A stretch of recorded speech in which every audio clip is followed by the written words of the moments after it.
you might think that there's, like, an enormous amount of stuff to do on this ship. Fortunately, this is still the tutorial, so the game isn't quite gonna unleash the full horror show of the content hose just yet.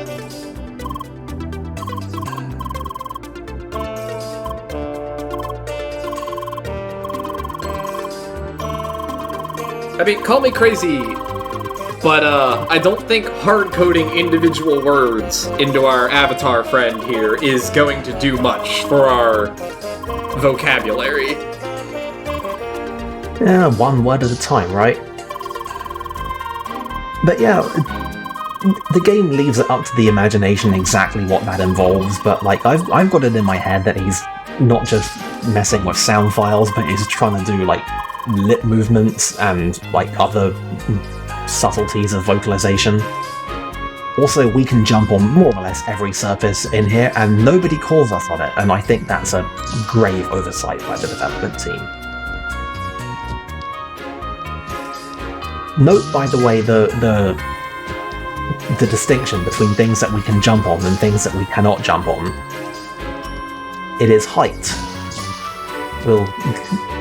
We'll see a little bit more of that in some detail, but it's really important that you learn what you can jump on and what you can't.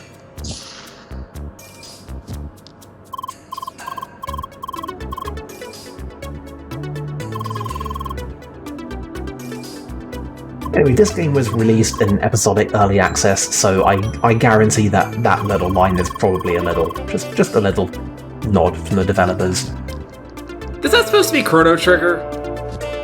I mean, I could see it. I don't know. I mean, for one, it's on a widescreen TV, so we don't really know, but it does kind of look like they've got like the Final Fantasy ATV set up, and the blue pop-ups are extremely like 90s Squaresoft, so if that's not if that's not literally Chrono Trigger, they did a very good job of making it look like that.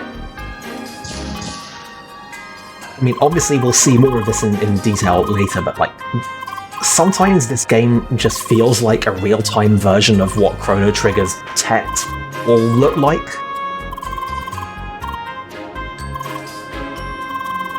But, you know, that's a later observation.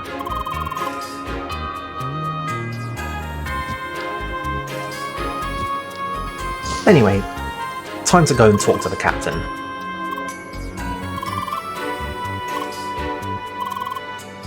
So, Sergey, do you think you could say that a little bit less, evilly? I was gonna go with creepy, but that works too. Like, I guarantee you, like, literally, texturally in-universe, that Sergey knows that he's on facecam and he's doing the anime glasses thing deliberately. Like, he's probably arranged a light source just in front of his face to bounce off of his glasses when he fiddles with them.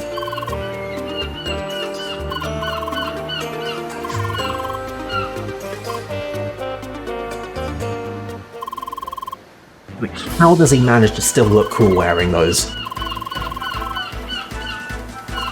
I mean, they're not nearly as bad as Carla's, so... But yeah, but Carla never really looked cool. She's not trying. For that matter, neither is he. He's doing this totally effortlessly. Anyway, here's some more tutorials. Please remember to shoot continuously. It's very important that you understand that you can open a volley with a charged shot, but you just keep shooting. It's also important to note that if you start a volley with a charged shot, you will... Like, it's easier to see when we start just blind firing, but as you charge it, the your spread decreases, and if you start with the charge shot, then you don't lose that focus. Whereas if you open with blind fire, it takes a while for it to actually converge. Yeah. Most of the time, like, aiming just gets you a charge. Anyway, this fool has given us an impossible task. We don't actually have a guard yet. That's Sergey's fault. Yeah, our handler is really knocking it out of the park here. Anyway, this whole thing is pretty much just defensive maneuvers 101. The controls in this game are such that there's a lot of, like, the whole idea is that hitting a trigger button while aiming fires a shot, and hitting it without aiming swings a sword, but you can press a face button to swing a sword, and the same is true of dashing and shielding. If you hold the direction, you dash. If you don't, you shield. But for whatever reason, I just instinctively use the face button for melee, but I never, ever use the face button for shield. And that's kind of interesting, right? I mean, that's better than I me. think possibly a reason for that is we're seeing it here, right? So if you look, you see that we dash, but if you keep holding the shield button after you dash, you just transition perfectly into a shield, so that's neat. See, that's better than me, who never uses the shield, period, so, you know, make of that what you will. Oh yeah. Anyway, here's a little boss battle. It's not much, it's just all the lessons at once. But yeah, suffice to say that shielding in this game is really good. It's like, nobody ever thinks to shield. And that's kind of a shame.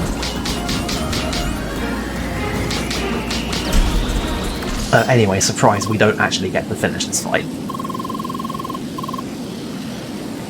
We regret to inform you that the plot is approaching at high velocity.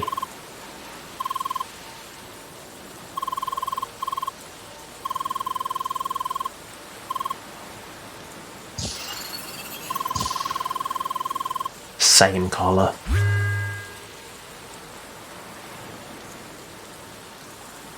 Well, we've checked the sensors and it appears to be, God. I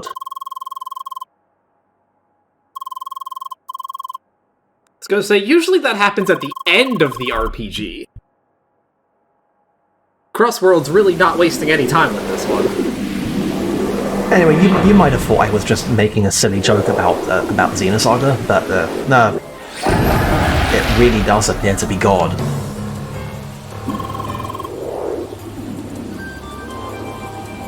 And Jet is just not having it.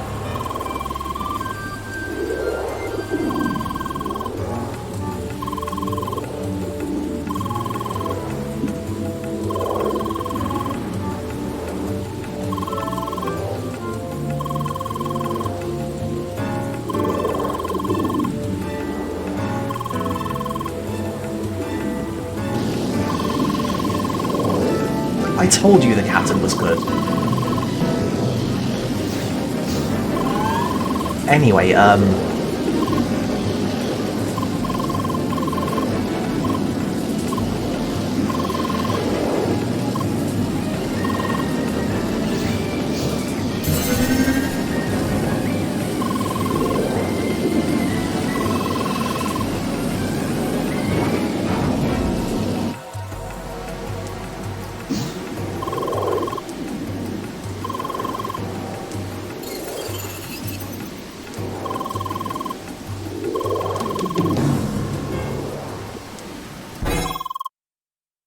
hey, Sagan?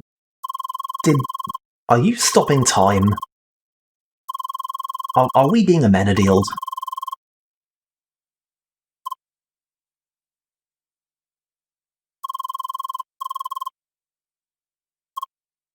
Also, sure, okay. Anyway, so here's this huge hostile crab. This is our actual first boss. It does first boss things. It has a bunch of real slow, real telegraphed attacks, followed by a big attack. That makes it vulnerable, and it has a vulnerable place on its back, and we get on it, and we inflict considerable harm to it. Any questions? I mean, less a question and more an observation that you may notice that that health bar is very large. This will be a recurring theme. I mean, enemies and bosses in this game, anyway, have giant health bars. Sometimes it's really just for scale, but the thing that usually really gives it away is a number of segments. Because each segment represents a phase transition. And it's nice of them to tell us that stuff. But what the segments do not represent is hard gating. So, a lot of the time it's possible to hit these guys with a really big attack and just make huge headway into the next phase, or sometimes even skip phases altogether. It's great. Anyway, this is not a hard boss, but I managed to like almost fuck it up by just swinging into thin air for a bit. By the way, are we absolutely certain that everybody's got the reference? Because just in case somebody didn't get the reference, we unlock a trophy called Real History for beating the huge hostile crab. I believe at some point I will have given you all a customary warning about CrossCode's AAA reference game.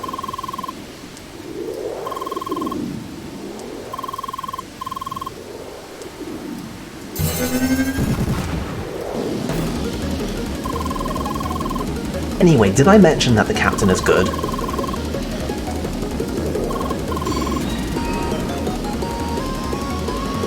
Because I believe that might have come up.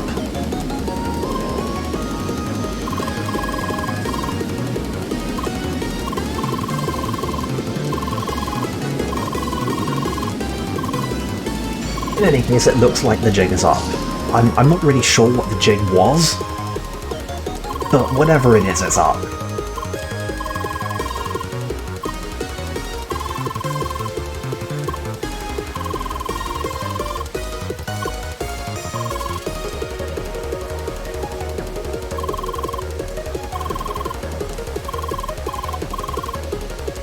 Please don't joke about that.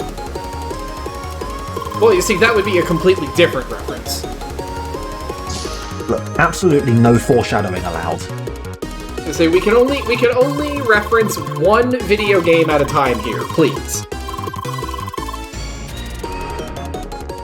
Anyway, after our weird little inverse boss followed by the actual boss, we now get to do the real cool video game trick of running through a dungeon in reverse with a little gimmick. I kind of love when games do this, like a fight through the space, and okay, now fight back through the space, and it's real different. Kind of like the staircase in Gears of War. By the way, don't fight these guys. Like, you might think that you've got sick gamer skills, but trust me, you do not. I mean, I am forced to ask that were you dumb enough This to is do what happens so? if you try and fight them. By the way, this is what happens if you die. Literally nothing. Go on. But yeah, just I am required to ask, were you to spend enough time doing dodges and pity shots, could you in fact kill these? You know, I'm not sure, but I have a suspicion that, A, they have too much defense to actually deal damage. Like, I'm pretty sure that's possible. And I'm further sure that even if you did manage to deal enough damage to kill them, it would just spawn another. That's my suspicion. I've never actually tested this. I'm sure someone's probably breaking out the hacks to do it.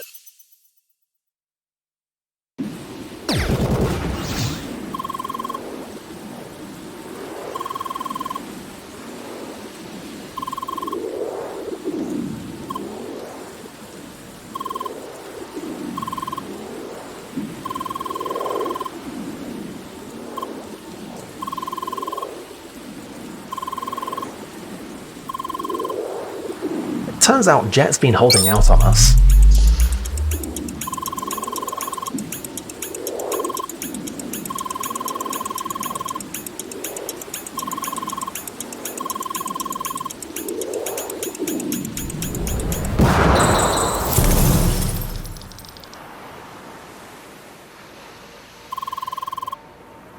Okay, so maybe the game does occasionally directly voice the questions that it's raising.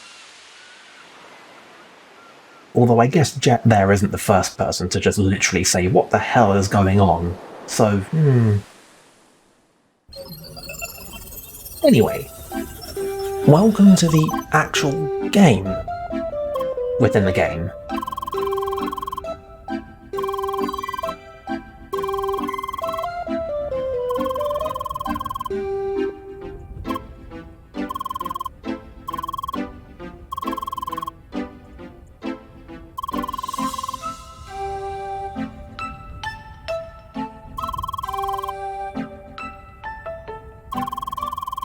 I appreciate the acknowledgement that if we, did anything of note here, that we would be flagged as cheaters. So, yeah. He's like, look, I'm just gonna put you at the end so that you look like you did it legit. Yeah. I mean, I guess it's not, totally out of the question for a game like this to have a tutorial that you can skip most of, because, I mean, games do that, right? You say, hey, do you want to do the tutorial? Okay, here's the bit that you can do if you want to learn stuff, and here's the bit that you have to do in order to actually get into the game. So, Anyway, all of which to say that the big climax to the game's prologue chapters, I guess this is technically chapter 2, but I'm going to go ahead and call this the prologue. The huge conclusion to this is that we then get to do the actual tutorial. I mean, the canonical tutorial. I mean, you know what I mean.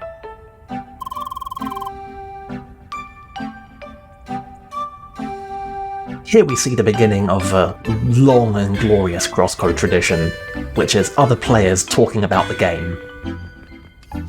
And I really hope this kind of humour doesn't specifically grate you, because if it does, this might be a suboptimal choice of game for you to be playing. I'm just gonna put that out there. Yeah, the meta is off the charts. Now, I personally think that this game is fully justified in pretty much all the times it does this. I think when it does it well, the stuff lands, it doesn't feel hollow. Sometimes games like Borderlands try to do this kind of thing. And it's like, hey, let's have the characters comment on the game. It's like, oh no, you're gonna make me do another fetch quest?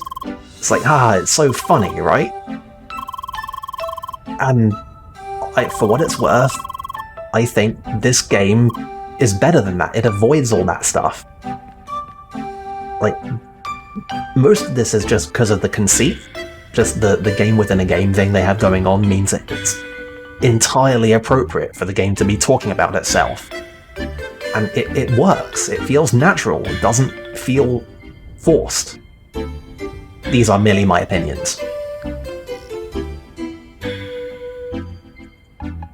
I am less sold overall on the whole, hey, this is we're doing the MMO thing inside our game. It's like you're playing a game in the game, but I will agree that it is for the most part handled pretty tastefully. I think what probably helps a lot is that this game had a long time in early access and it was very episodic. And I am willing to bet that more or less everything that the in-game players say about the game was said about the actual game by the actual players at some point. I know for a fact that a lot of stuff changed because of feedback. The thread is all still up on the Steam forums. You can go and read it all. It's all up there.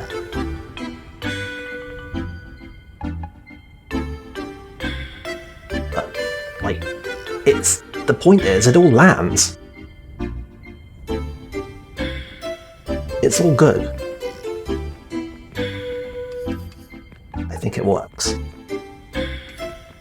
Anyway, I'm sure as hell we're going to spend the next 30 or 40 hours showing you how well it works, so you don't have to take my word for it. Anyway, next time we will do the actual tutorial dungeon, Rookie Dungeon number 3.